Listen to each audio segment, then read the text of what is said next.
Jateng Gayeng Online Radio, dengerin Jateng dari mana saja. Ya, kita udah masuk di segmen Jateng Bicara Kang Mas Bayu karena sudah jam 11 siang. Kita obrolin di Jateng Bicara edisi hari ini karena nanti kita bakal kedatangan teman dari Duta Damai Jawa Tengah, ada Mas Fiskal Purbawan. Nanti kita akan ngobrol seputar bijak bermedia sosial. Temanya menarik banget Kang Mas Bayu. Jadi buat kamu yang nantinya pengen tanya sama Mas Fiskal ya, tentang gimana sih caranya menjadi netizen yang bijak, menjadi netizen yang cerdas gitu kan, boleh banget langsung aja berbicara tentang bagaimana sih menjadi netizen yang cerdas, bagaimana sih kita bisa memanfaatkan dan menggunakan media sosial sebaik mungkin dan sebijak mungkin. Dan sudah hadir di studio pada siang hari ini teman kita, ada Mas Fiskal Purbawan dari Duta Damai Jawa Tengah. Kita sapa dulu. Selamat siang Mas Fiskal Purbawan.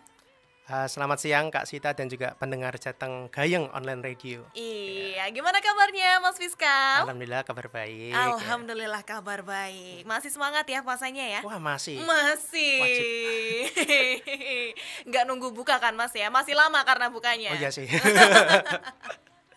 Terima kasih Mas Fiskal ya sudah menyempatkan datang di studio Jateng Gayeng Online Radio, sudah berkesempatan hadir di siang hari ini untuk menyapa Kang Mas dan juga Mbak Yu ya pastinya. Ini kalau dari Duta Damai Jawa Tengah, apakah ada sapaan untuk teman-teman dari Duta Damai? Biasanya kalau kami mengundang teman-teman follower ya mungkin atau teman-teman kami itu biasanya Sobat Damai. Sobat Damai, Ya. Oke. Berarti kalau begitu kita ngobrol hari ini, kita akan memberikan informasi kepada Kang Mas Bayu dan juga Sobat Damai yang ada di rumah. Betul ya. sekali. Oke, kalau begitu, ini mungkin sebelum Sita masuk ke pertanyaan ya Mas Fiskal ya. Sita pengen tahu nih, karena pertanyaan Sita mungkin mewakili Kang Mas Bayu yang ada di rumah, yang baru tahu, oh ternyata di Jawa Tengah itu ada ya Duta Damai Jawa Tengah. Ini mungkin kalau dari namanya aja sudah ketahuan ya, pasti membawa misi untuk perdamaian Ya, terutama di Jawa Tengah ya kan. Waduh. Tapi secara spesifiknya untuk Duta Damai Jawa Tengah ini tupoksinya apa sih Mas Fiskal? Oke. Mbak Sita mungkin ini yang teman-teman perlu tahu ya. Yes. Jadi nama lengkapnya Duta Damai itu adalah Duta Damai Dunia Maya. Oke, Duta Damai Dunia Maya. Iya, Oke. artinya fokus kami itu menyebarkan perdamaian memang betul, atau mungkin nilai-nilai positif lah. Tapi memang difokuskan untuk ranah media sosial Oke. yang emang jadi ladang perangnya kita lah. gitu. Waduh, ladang perang. Baik. Terus? Terus untuk tupoksinya memang yang pertama tadi kita memperbanyak atau membuat banyak konten positif, entah itu seputar Indonesia atau kalau Jawa Tengah, kebetulan kalau kami memang fokusnya Jawa Tengah ya. Artinya konten-konten lokal di Jawa Tengah juga kami naikkan gitu. Juga seputar edukasi untuk para pengguna internet sekalian, dan saya yakin Kang Mas dan Mbak Yu juga pengguna media sosial. Oke, jadi fokusnya di dunia maya atau di media sosialnya Betul, ya Mas Fiskal betul. ya. Terus kemudian untuk Duta Damai Dunia Maya ini sendiri, ini sudah ada sejak kapan Mas Fiskal? Untuk pertama kali dibentuk itu kami dibentuk tahun 2017. Oke, 2017. Nah, berarti ini mau 6 tahun. Sudah cukup lama ya sudah cukup berarti lama. ya.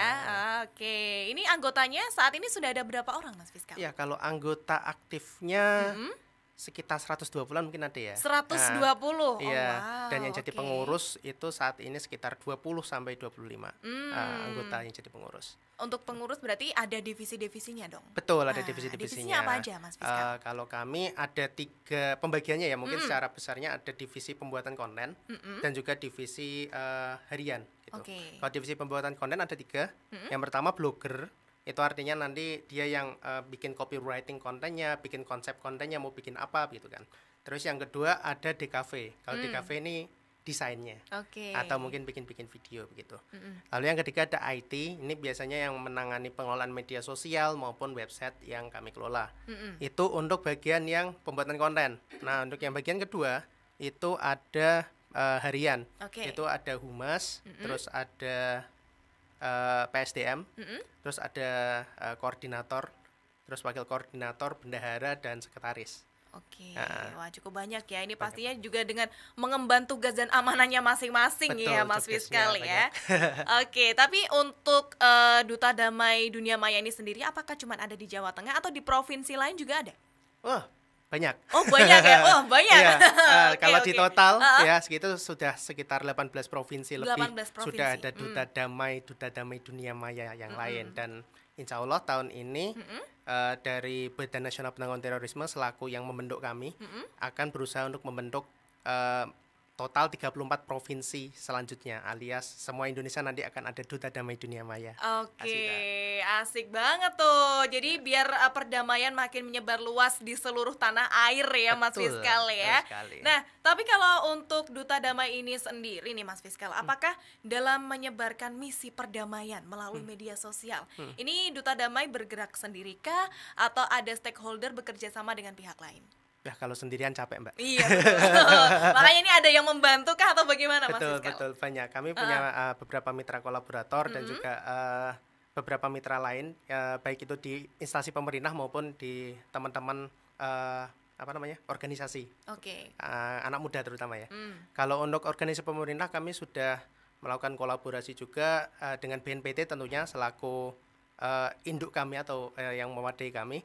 Lalu ada Kesbangpol Jawa Tengah, ini sangat support banget, mulai meminjamkan ruangan hingga memberikan kami akses fasilitas termasuk visa siaran di sini juga. Oke. Gitu. Lalu ada selain itu, selain di pemerintahan juga ada di organisasi kepemudaan lain. Misal ada organisasi kepemudaan agama Islam, agama Kristen, lintas iman lah pokoknya. Itu kebetulan mendukung banget setiap kegiatan yang kami selenggarakan gitu. Entah mereka kirim timnya untuk meramaikan dalam tanda kutip gitu kan. Atau mungkin ya kita saling kolaborasi, saling membantu atau saling support kegiatan mereka juga.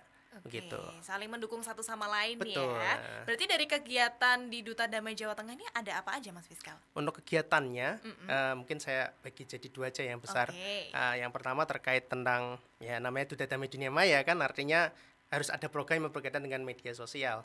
Kami menyelenggarakan pelatihan terkait dengan media sosial bebas, dalam artian sesuai kebutuhan teman-teman, mau belajar tentang YouTube kah, TikTok kah, pembuatan konten kah, atau editing video kah, itu kita kumpulin dulu datanya teman-teman mau belajar apa.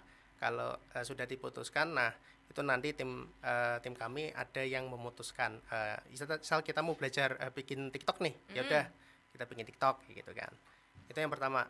Yang kedua, kita berkunjung ke tempat rumah ibadah atau mungkin tempat budaya yang ada di, untuk saat ini sekitar Kota Semarang dulu ya. Oke. Nah itu sudah kita hampir menjangkau 5 tempat ibadah yang ada di Kota Semarang gitu. Di mana aja itu, Mas, berarti?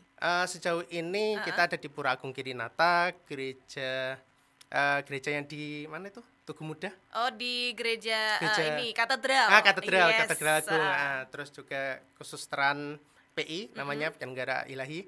Terus ada Kelenteng Taikaksi, Vihara Tanah Putih itu, dan juga satu tempat budaya itu di Kampung Batik di Kota Lama, Semarang. Oke. Itu kalau kegiatan seperti itu apa saja yang dilakukan, Mas Fiskal? Nah, yang pertama kita kunjungan tentu. Nah, ini bukan sekedar kunjungan aja kita lihat-lihat, enggak, tapi kita bisa bertanya langsung, kita menjawab prasangka-prasangka kita. Misal kita punya prasangka sesuatu, misal terhadap satu agama, misal kayak Kristen, atau mungkin yang gampang lah contohnya kayak teman-teman Buddha. Apakah teman-teman peserta itu bisa mempertanyakan, apakah benar sih orang-orang Buddha itu nggak makan daging kayak gitu kan? Oke. Itu bisa ditanyain langsung tanpa ada prasangka aneh-aneh kayak gitu. Langsung tanya ke sumbernya Langsung berarti tanya ya? sumbernya, jangan tanya internet, meskipun internet juga ada informasi yang benar lah, tapi kan lebih Baik afdol ya. lah, lebih baik ya tanya ke sumbernya langsung kayak gitu kan. Nah gitu sih. Nah setelah itu kita kunjungan, muter-muter atau berkeliling ke tempat tersebut. Nah habis itu dilanjutkan dengan pembuatan konten. Oke. Jadi mereka mendapatkan nilainya itu nggak buat diri mereka sendiri atau peserta atau mungkin kami, tapi juga buat disebarkan untuk, atau tujuannya agar banyak orang lebih tahu tentang, oh misal ternyata nggak semua teman-teman agama Buddha itu makan daging, nggak makan daging kayak gitu, hanya kelompok-kelompok tertentu aja kayak gitu. Berarti orang-orang yang di luar pun juga tetap bisa merasakan gitu ya, Mas, ya, Bisa. lewat program ini tadi. Betul.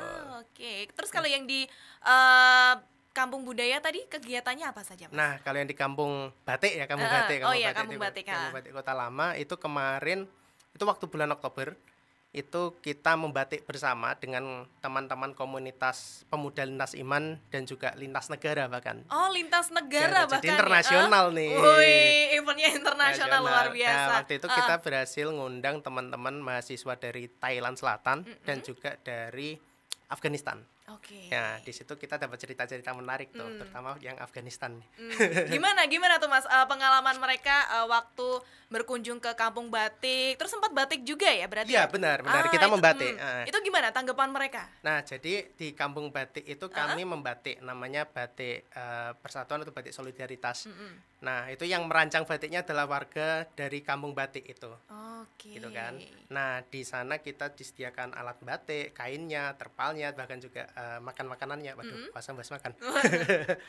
Ya itu disediakan semua gitu. Terus kita batik bareng dalam dikelompokin lah kayak gitu.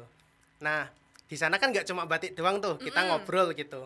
Waktu itu saya sekelompok dengan satu ibu-ibu dari warga Gunung Pati juga kebetulan, dan juga ada satu warga Afghanistan. Ibu-ibu ini menarik, dia ceplas-ceplos katanya nggak disaring kayak gitu. Dia tiba-tiba nyeletuk, tanya ke warga Afghanistan, kebetulan yang warga Afghanistannya udah lancar bahasa Indonesia, udah lama di sini ternyata. Dia tanya, Mbak yang dari Afghanistan kok lebih milih tinggal di Indonesia daripada di sana gitu kan. Terus yang mbak warga Afghanistan yang juga mahasiswa di Semarang juga bukan S2, dia bilang ya intinya suasana di Afghanistan tuh kurang menyenangkan dalam tanda kutip gitu lah. Lebih nyaman di Indonesia gitu, warganya damai-damai, terutama di Jawa Tengah ini gitu kan, yang warganya toleran gitu. Itu bahkan jadi apa ya namanya, jadi kekaguman saya lah bahwa internasional orang luar tuh melihat Jawa Tengah khususnya atau mungkin orang Indonesia secara umum tuh sebagai tempat idaman untuk mereka tinggal gitu. Betul. Bahkan tadi sampai tanggapannya orangnya damai, ini suasananya juga enak gitu ya Mas ya. Emang kalau sudah mendapat tanggapan yang baik seperti itu dari warga internasional gitu ya.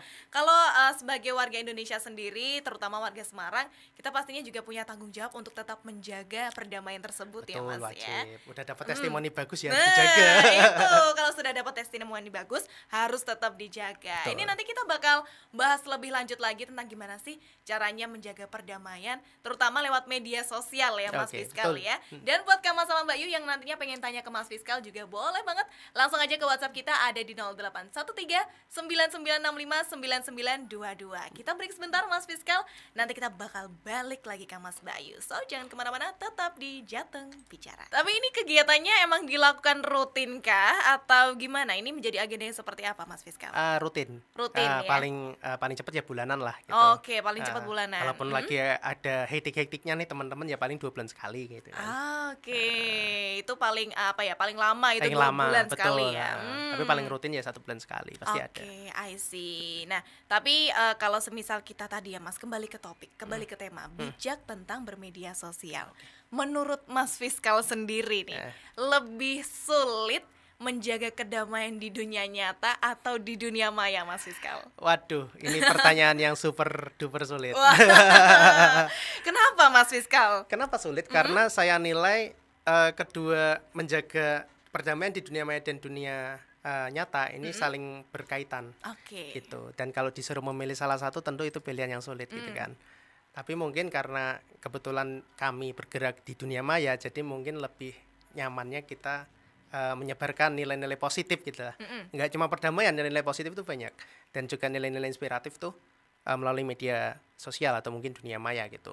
Nah, kami menilai bahwa apa yang kita lakukan di dunia maya itu pasti berdampak juga di dunia nyata gitu. Nggak cuma yang negatif-negatif aja, misal kita beradu pendapat gitu di media sosial terus kemudian dibawa ke dunia nyata. Betul. Itu kan sering tuh, misal tuh adalah kasusnya banyak. Biasanya ini berantem di komen ya Mas. Berantem di komen gitu terus karena sebel gitu kan, udah kita tengahan aja gitu. Gimana di simpang 5, oke gas gitu kan. Sampai ke dunia nyata juga bahkan ya masalahnya ya. Bener, dan harus diselesaikan dengan 2 tangan gitu. Gitu. Tapi itulah susahnya gitu. Tapi saya menganggap bahwa kita melakukan hal yang positif juga berdampak juga di dunia nyata. Misal, wah ini positif sekali nilainya seperti itu kan. Oh jadi tahu nih misal, oh ini hoax kayak gitu kan. Oh ini beritanya bener nih kayak gitu kan. Jadi saling berkaitan gitu.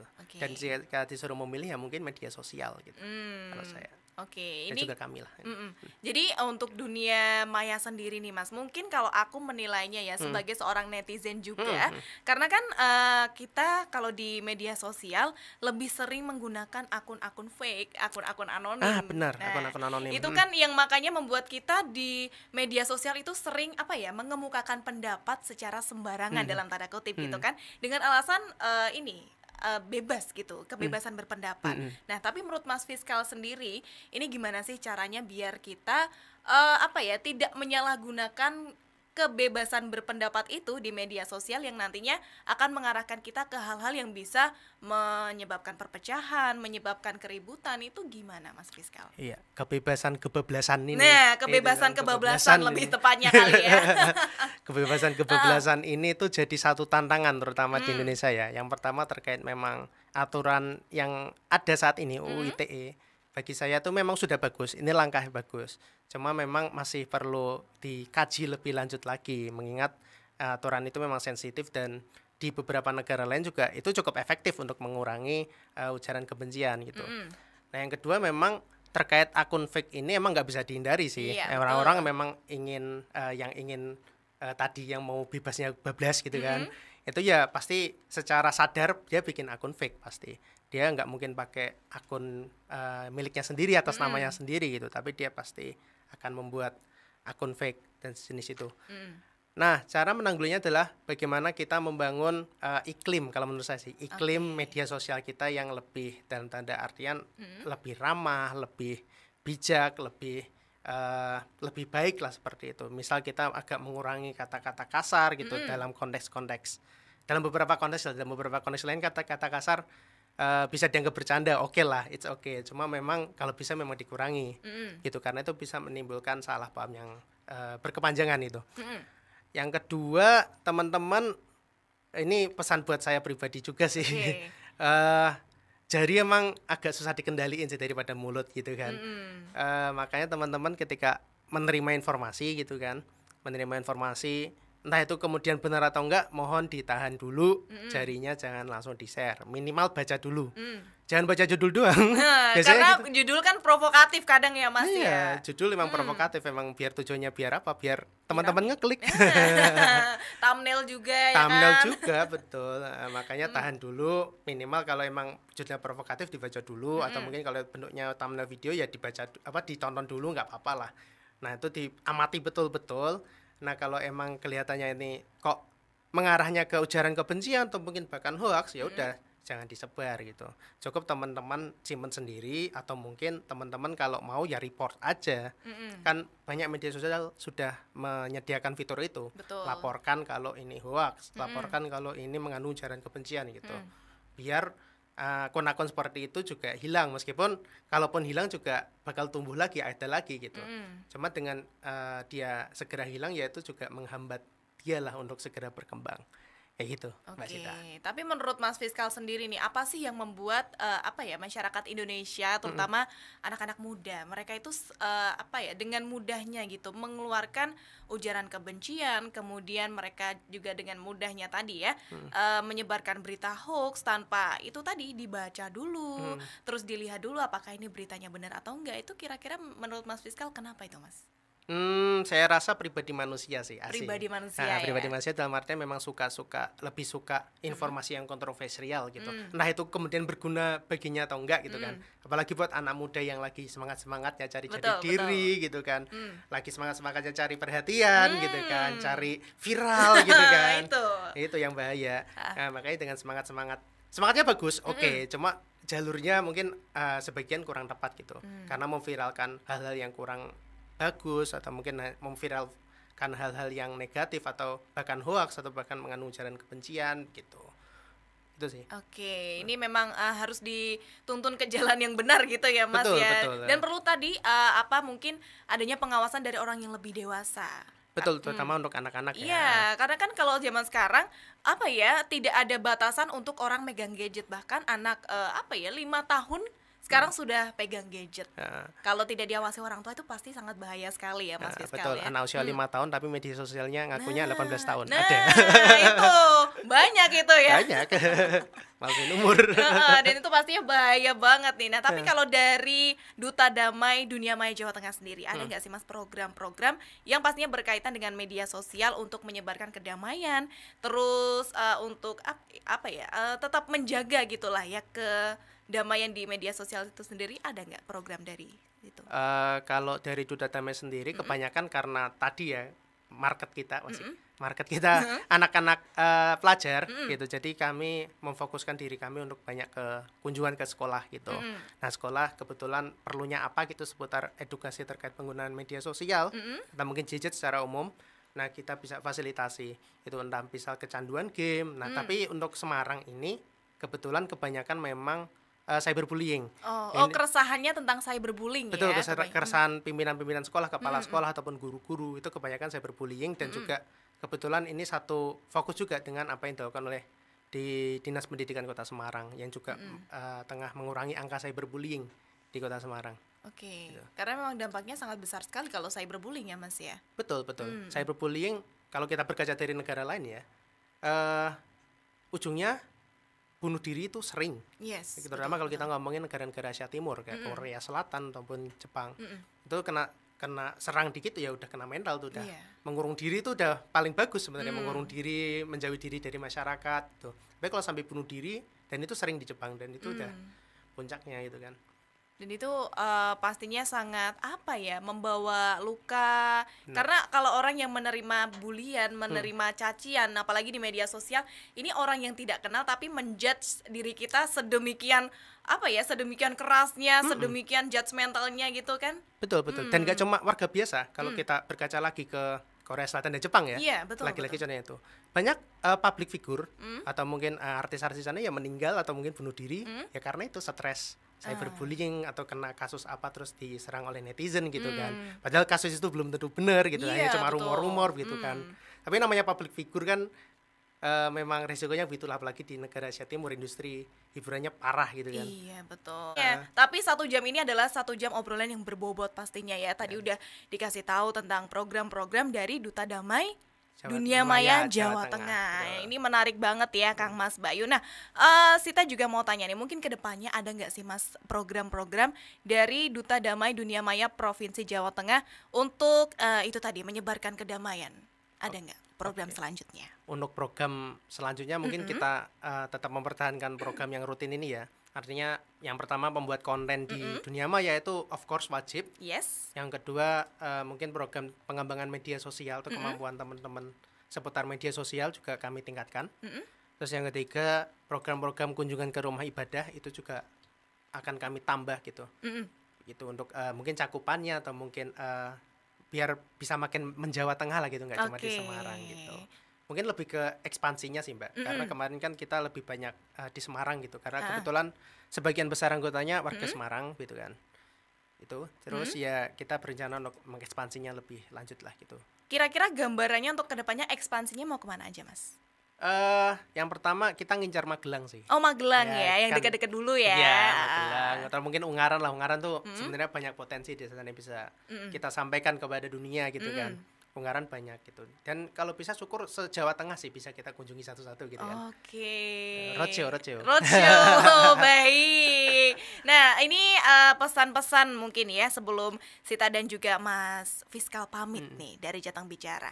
Apa yang pengen Mas Fiskal sampaikan buat Kang Mas Bayu dan juga Sobat Dama yang ada di rumah biar menjadi netizen yang cerdas, biar jadi netizen yang tetap bijak dalam menggunakan media sosial, apa Mas Fiskal? Silahkan. Iya. Netizen yang bijak itu biasanya kalau nerima informasi itu tidak dia terima mentah-mentah, tapi dia terima dulu, terima dulu, baca dulu, pahami dulu, klarifikasi dulu. Artinya setelah dapat informasi dicek dulu kebenarannya, ini beneran lagi dibahas nggak sama media-media mainstream kayak liputan6.com atau mungkin media-media lain gitu. Portal yang resmi Portal gitu yang resmi ya. Malah nyebut merek. Portal-portal resmi gitu. Intinya ya itulah, tetap verifikasi dulu. Kalaupun kemudian ternyata nggak lagi dibahas, itu bisa berpotensi itu merupakan berita hoax atau mungkin ujaran kebencian gitu kan. Nah makanya lebih baik ketika sudah sadar kalau informasi itu seperti itu, ditahan aja. Atau mungkin laporkan aja kalau itu postingan di media sosial. Karena media sosial sudah menyediakan fitur itu, jadi ya pakai aja. Dan itu juga berguna buat atau itu membantu membentuk iklim media sosial kita yang lebih sehat, lebih bijak dan lebih positif. Sehingga informasi-informasi positif, informasi-informasi yang bermanfaat sekali buat teman-teman tuh pasti lebih bisa terima teman-teman. Bisa diterima oleh teman-teman gitu.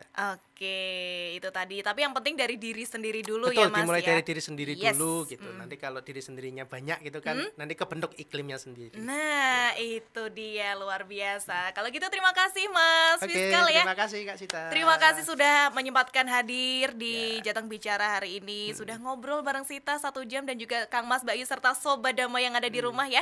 Semoga informasi yang disampaikan Mas Fiskal hari ini tentang bijak dalam bermedia sosial ini bisa kita amalkan ya. Amin. Kita menjadi netizen yang cerdas, netizen yang bijak pastinya di kemudian hari. Terima kasih Mas Fiskal. Oke, terima kasih Kak Sita. Kalau gitu Sita pamit Kak Mas Bayu. Terima kasih juga buat kamu yang udah nyimak obrolan Sita dan juga Mas Fiskal selama 1 jam ini. Semoga informasi yang sudah disampaikan, yang sudah dibagikan ini bermanfaat untuk kamu ya. Setelah ini masih ada program menarik yang bisa kamu simak di Kajian Siang pastinya. So jangan kemana-mana.